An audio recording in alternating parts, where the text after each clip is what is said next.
నమస్తే, welcome to Bharati TV. నేను బాపయ్య. కర్ణాటకలో 7,000 మంది స్టూడెంట్స్కి హెచ్ఐవి అని చెప్పేసి ఒక వార్తని మనం వింటున్నాం. గడిచిన 2 రోజుల నుంచి కూడా ఈ వార్త బాగా వైరల్ అవుతుంది.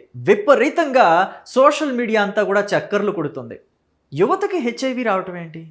అందులోనూ స్టూడెంట్స్ 7,000 మందికి హెచ్ఐవి సోకటం ఏంటి? ఇది నిజంగా భయంకరమైన న్యూస్ కదా. ఎందుకని అంటే దేశ భవిష్యత్తే యువత. యువత లేదు అని అంటే రాష్ట్రానికి భవిష్యత్తు ఉండదు, దేశానికి భవిష్యత్తు ఉండదు. మరి అలాంటి యువతని మనం ఎంత జాగ్రత్తగా చూసుకోవాలి? ముఖ్యంగా మనం వింటున్న వార్త ఏంటంటే స్టూడెంట్స్లో ఈ హెచ్ఐవి పాజిటివ్ కనిపించింది అని చెప్పేసి. అయితే ఇందులో ఎంతవరకు నిజం ఉంది, ఎంత అబద్ధం ఉంది అనేది ఖచ్చితంగా మాట్లాడుకోవాలి. అంటే చిన్న కమ్యూనికేషన్ ప్రాబ్లం, చిన్న కమ్యూనికేషన్ గ్యాప్ ఎంతటి భయంకరమైన సిచ్యువేషన్ని క్రియేట్ చేస్తుంది అని చెప్పడానికి ఇది ఒక బెస్ట్ ఎగ్జాంపుల్ అన్నమాట.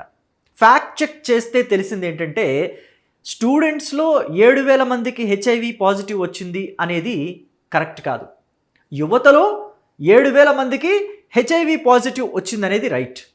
18 ఏళ్ల నుంచి 30 ఏళ్ల లోపు వాళ్ళకి 7,000 మందికి హెచ్ఐవి సోకింది అనేది అక్కడి న్యూస్. కానీ మరి రిపోర్టర్ కరెక్ట్గా రాసుకోలేదో, లేదంటే ఆ ప్రింట్ మీడియా కావచ్చు, ఎలక్ట్రానిక్ మీడియా కావచ్చు, లోపల ఎడిటర్స్ చిన్న మిస్టేక్ చేశారో తెలియదు, కానీ అది పెద్ద మిస్టేక్ అయి కూర్చుంది. అంటే గవర్నమెంట్ దగ్గర నుంచి స్టాటిస్టిక్స్ వస్తాయి, హెచ్ఐవికి సంబంధించి లేదా ఇతరత్ర వ్యాధులకి సంబంధించి స్టాటిస్టిక్స్ వస్తాయి. ఈ ఏడాది ఎంతమంది హెచ్ఐవికి గురయ్యారు అని చెప్పి. దాంట్లో ఏమనుందంటే 18 నుంచి 30 ఏళ్ల లోపు వాళ్ళు 7,000 మంది హెచ్ఐవికి గురయ్యారు అని చెప్పేసి ఉంది. అంటే యువత గురయ్యారు అని చెప్పేసి ఉందన్నమాట. యూత్ 18 ఇయర్స్ నుంచి 30 ఇయర్స్ లోపు యూత్ హెచ్ఐవి పాజిటివ్ బారిన పడ్డారు 7,000 మంది అని ఉంది. దాంతో వాళ్ళు ఏం అర్థం చేసుకున్నారు, యూత్ అంటే స్టూడెంట్సేగా అని అర్థం చేసుకుని రాసేసినట్టున్నారు. స్టూడెంట్స్కి 7,000 మందికి హెచ్ఐవి పాజిటివ్ అని న్యూస్ బయటకు వచ్చింది. అది ఎంతటి ఉపద్రవాన్ని తెచ్చిపెట్టిందంటే చాలామంది కలవరపాటుకి గురవుతున్నారు. కర్ణాటకలో చాలామంది పేరెంట్స్ కలవరానికి గురవుతున్నారు. అసలు ఏం జరుగుతుంది రాష్ట్రంలో అని చెప్పేసి భయాందోళనకి గురయ్యారు. కాబట్టి ఇక్కడ పూర్తిగా రీసెర్చ్ చేస్తే తెలిసింది ఏంటంటే 7,000 మంది యూత్కి అయితే సోకింది. అయితే వాళ్ళలో కేవలం స్టూడెంట్స్ మాత్రమే ఉంటారా?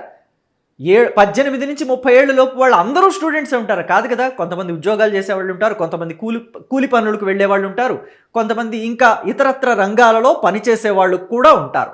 మరి అలాంటప్పుడు మొత్తం అందరూ స్టూడెంట్సే అని చెప్పేసి ఒకే ఘాటిని కట్టేస్తే పేరెంట్స్ ఎంత బెంబేలెత్తిపోతారు.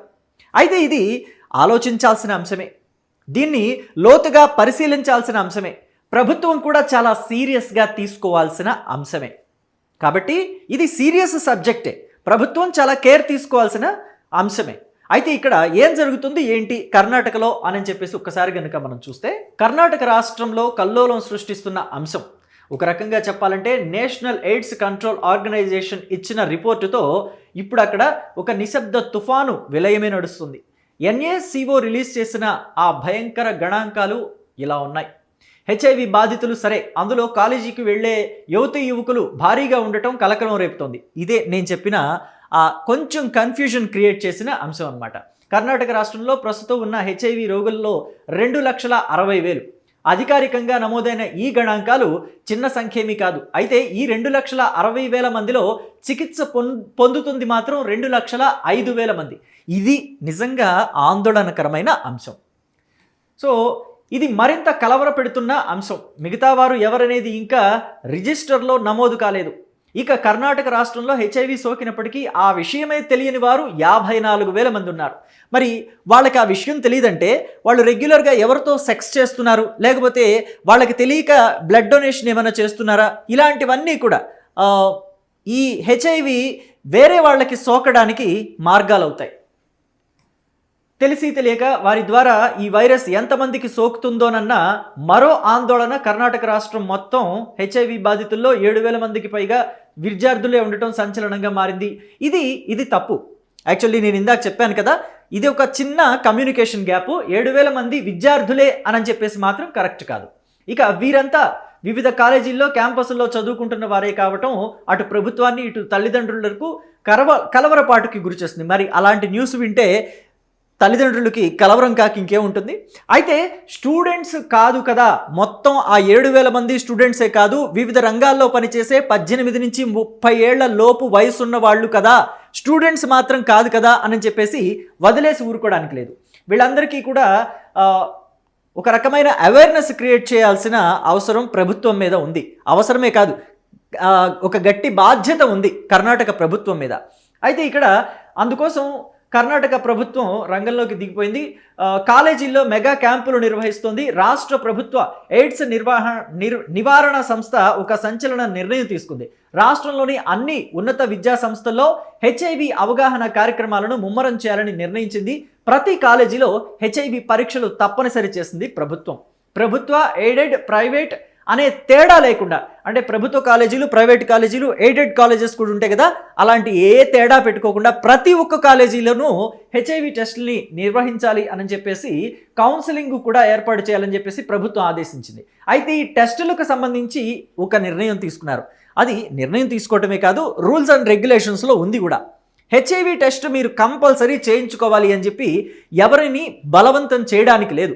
వాళ్ళకై వాళ్ళు ఇష్టపూర్వకంగా ముందుకు వస్తే చేయించాలి తప్ప బలవంతంగా ఇది రూలు, ఎంతమందికి హెచ్ఐవి ఉంది అని చెప్పేసి మేము స్టాటిస్టిక్స్ తయారు చేయాలి, మీరు ఖచ్చితంగా మీ బ్లడ్ శాంపిల్ ఇవ్వాలి అని చెప్పేసి ఎవరిని బలవంతం చేయడానికి ఉండదు.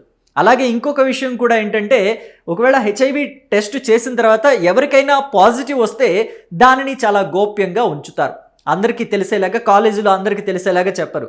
కాబట్టి స్టూడెంట్స్ కూడా చాలా నిర్భయంగా, ధైర్యంగా ముందుకొచ్చి ఆ హెచ్ఐవి టెస్ట్లు ఏవైతే ఉంటాయో వాటిని చేయించుకోవచ్చు అని చెప్పి ప్రభుత్వం చెప్తుంది. ఇంకా ఏమని చెప్తోంది అని అంటే, ఇదే అంశంలో క్యూఆర్ కోడ్ విప్లవం కూడా తెర మీదకు తీసుకువచ్చింది.